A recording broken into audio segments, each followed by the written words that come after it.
Assalamualaikum warahmatullahi wabarakatuh. Yang saya hormati Bapak Zainal Arifin, SSI MSI FMED, sebagai dosen pengampu praktikum fisika kesehatan dan sistem percacahan. Sebelumnya perkenalkan, nama saya Bunga Tanjung Aprilia Sari dengan NIM 2404012114010. Di sini saya akan menyampaikan laporan praktikum di mana dengan judul Pengenalan Instrumen pada Laboratorium di Unit Pelaksanaan Teknis atau UPT Laboratorium Terpadu Universitas Diponegoro.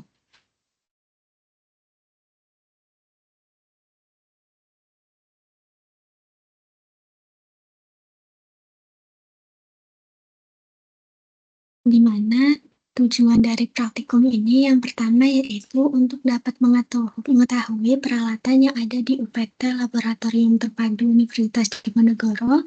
Kemudian yang kedua, bertujuan untuk memahami fungsi dan cara kerja pada instrumen yang ada di UPT Laboratorium Terpadu Universitas Diponegoro.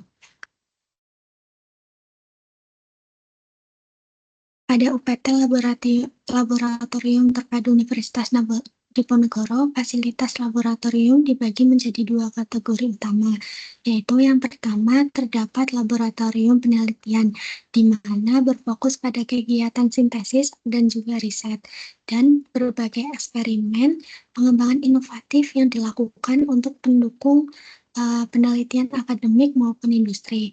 Kemudian yang kedua terdapat laboratorium instrumen yang berfungsi untuk karakterisasi dan juga analisis yang dilengkapi dengan berbagai alat canggih untuk melakukan pengujian dan pengukuran material maupun sampel penelitian. Pada praktikum yang dilaksanakan pada tanggal 3 Oktober 2024, peserta praktikum mempelajari alat-alat yang terdapat di laboratorium instrumen, di mana pada laboratorium ini terdapat peralatan untuk karakterisasi dan juga analisis yang lebih lanjut dalam berbagai bidang penelitian, di mana peralatan yang dipelajari yaitu nantinya akan kita bahas pada video hari ini.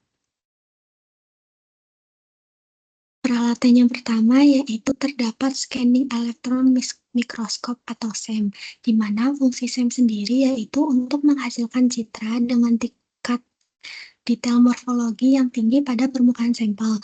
Dan untuk prinsip kerjanya yaitu dengan menggunakan berkas elektron yang ditembakkan ke permukaan sampel dan menghasilkan radiasi pengion yang dipantulkan kembali dan dideteksi untuk membuat gambar yang beresolusi tinggi. Peralatan yang kedua yaitu terdapat X-ray diffractometer atau XRD, di mana fungsi dari XRD ini yaitu untuk membandingkan struktur kristalin atau susunan atom teratur dan juga amorf atau susunan tidak teratur dalam bahan. Di mana prinsip kerjanya dengan menggunakan sinar X yang ditembakkan pada sampel dan polanya nantinya dapat dianalisis untuk mengidentifikasi struktur kristal atau amorf berdasarkan difraksi sinar X, di mana contoh pola XRD ini terdapat pada pola XRD nanosilika. Alat yang selanjutnya yaitu Atomic Force Microscopy atau AFM yang berfungsi untuk mengukur kekuatan atomik dan memetakan permukaan dengan sangat detail, di mana prinsip kerjanya dengan menggunakan jarum tajam yang bergerak di atas permukaan sampel, kemudian memanfaatkan gaya interaksi antara atom untuk mendapatkan informasi topografi permukaan. Kemudian untuk perbedaan antara SEM dan juga AFM yaitu jika SEM menghasilkan gambar melalui deteksi elektron, sementara AFM menghasilkan gambar berdasarkan interaksi fisik antara jarum dan permukaan sampel. Kemudian alat yang selanjutnya itu terdapat synthesizer atau particle size analyzer yang berfungsi untuk mengukur distribusi ukuran partikel dan juga stabilitas suatu larutan, di mana untuk prinsip kerjanya yaitu menggunakan difusi cahaya untuk menganalisis distribusi partikel dalam larutan dan juga memberikan informasi tentang ukuran partikel. Alat yang selanjutnya yaitu Involtively Coupled Plasma atau ICP, di mana berfungsi untuk menganalisis kandungan logam berat secara simultan. Dan untuk prinsip kerjanya yaitu nantinya sampel dapat dipanaskan dalam plasma dan ion logam dianalisis menggunakan spektroskopi emisi, sehingga memungkinkan pengukuran berbagai logam berat sekaligus. Alat yang selanjutnya yaitu Atomic Absorption Spectroscopy atau AAS, yang berfungsi untuk mengukur kandungan logam satu persatu per elemen. Untuk prinsip kerjanya, sampel nanti diuapkan, kemudian cahaya dengan panjang gelombang tertentu diserap oleh logam dalam sampel, kemudian nantinya dapat memberikan informasi mengenai konsentrasi logam yang tinggi. Kemudian untuk perbedaan antara ICP dan juga AAS, yaitu jika menggunakan ICP, semua logam berat akan terbaca secara langsung, sehingga cocok untuk kandungan logam berat ada dan juga tiada. Sedangkan AAS itu nantinya harus dicek satu persatu per elemen, sehingga cocok untuk kandungan logam yang tinggi. Alat yang selanjutnya yaitu UV vis, yaitu yang berfungsi untuk mengukur absorbansi cahaya ultraviolet dan tampak untuk menganalisis konsentrasi suatu senyawa dalam larutan. Dengan prinsip kerjanya yaitu cahaya dengan panjang gelombang tertentu dilewatkan melalui sampel dan absorpsi cahaya diukur untuk menentukan konsentrasi zat.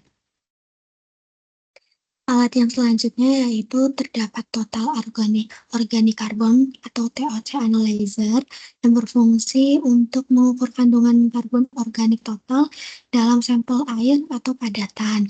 Untuk prinsip kerjanya sendiri yaitu sampel dioksidasi, kemudian karbonnya dapat diubah menjadi CO2 dan dapat diukur untuk menentukan jumlah karbon organik. Selanjutnya terdapat Anton Par, di mana fungsi dari Anton Par digunakan untuk mempersiapkan bahan dan sampel sebelum analisis, termasuk pencampuran, penghomogenan, dan juga pengukur viskositas. Di mana untuk prinsip kerja dari Anton Par yaitu dengan menggunakan teknologi canggih untuk mengukur sifat fisik bahan seperti densitas dan juga viskositas. Selanjutnya yaitu terdapat kalorimeter. Fungsi dari kalorimeter digunakan untuk mengukur jumlah kalori yang dilepaskan atau diserap dalam suatu reaksi, di mana prinsip kerja kalorimeter yaitu dengan sampel ditempatkan di dalam ruang tertutup dan perubahan suhu yang terjadi digunakan untuk menghitung energi kalori yang terlibat. Kemudian terdapat peralatan nuklir magnetic resonance atau NMR, di mana fungsi dari NMR digunakan untuk menganalisis struktur molekul dan bahan. Contohnya seperti struktur benzena. Untuk prinsip kerjanya sendiri, NMR dengan yaitu atom-atom dalam sampel dipengaruhi oleh medan magnet kuat dan responsnya itu nanti diukur untuk menentukan struktur molekul berdasarkan pergeseran kimianya. Kemudian terdapat tekstur analyzer, di mana fungsi dari tekstur analyzer digunakan untuk mengukur kekuatan mekanik dan tekstur sampel, terutama dalam analisis bahan makanan atau material. Untuk prinsip kerja dari tekstur analyzer yaitu sampel nantinya dapat ditekan atau diregangkan pada tekstur analyzer, kemudian respon fisiknya dianalisis untuk mengetahui sifat teksturnya. Kemudian terdapat thermogravity analyzer atau TGA yang berfungsi untuk menganalisis perubahan berat bahan terhadap kenaikan suhu, di mana prinsip kerjanya yaitu sampel dipanaskan secara bertahap dan perubahan beratnya itu diukur untuk mengetahui kandungan air, volatilitas, dan juga stabilitas termalnya.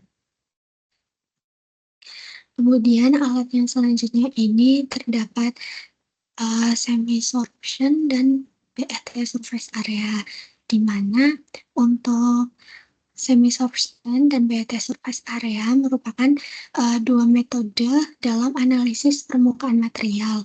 Untuk semi-sorption mengukur interaksi kimia antara gas dan permukaan material, terutama digunakan untuk karakterisasi situs aktif pada katalis dengan gas membentuk ikatan kimia kuat dengan permukaan, di mana metode ini sangat membantu untuk menentukan jumlah dan distribusi situs aktif. Sementara itu, PET surface area digunakan untuk mengukur total luas permukaan material melalui absorpsi fisik gas, biasanya nitrogen, tanpa melibatkan ikatan kimia. Untuk BET berguna dalam karakterisasi material berpori seperti katalis dan juga karbon aktif, dengan mengukur jumlah gas yang diabsorpsi untuk menghitung luas permukaan yang spesifik.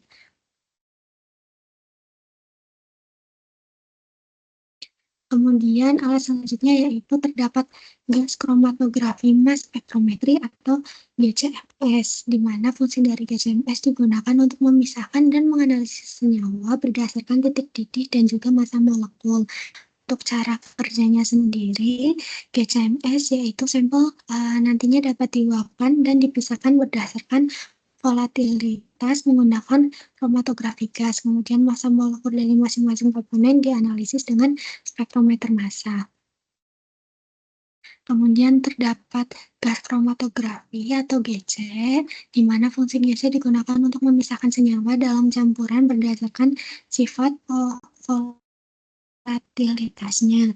Untuk prinsip kerjanya sendiri yaitu sampel diuapkan dan dilewatkan melalui kolom yang memisahkan komponen berdasarkan titik didihnya. Kemudian selanjutnya terdapat peralatan yang bernama liquid chromatography mass spectrometry atau LCMS, di mana LCMS ini digunakan untuk memisahkan dan mengidentifikasi senyawa berdasarkan sifat kimianya. Untuk prinsip kerjanya sendiri yaitu sampel dipisahkan menggunakan kromatografi cair, kemudian dianalisis dengan spektrometer massa untuk mendeteksi molekul berdasarkan massa dan struktur kimia. Baik, itulah tadi pemaparan laporan praktikum fisika kesehatan dan sistem percacahan dari saya. Mohon maaf bila terdapat kekurangan dan juga kesalahan. Wabillahi taufiq wal hidayah. Wassalamualaikum warahmatullahi wabarakatuh.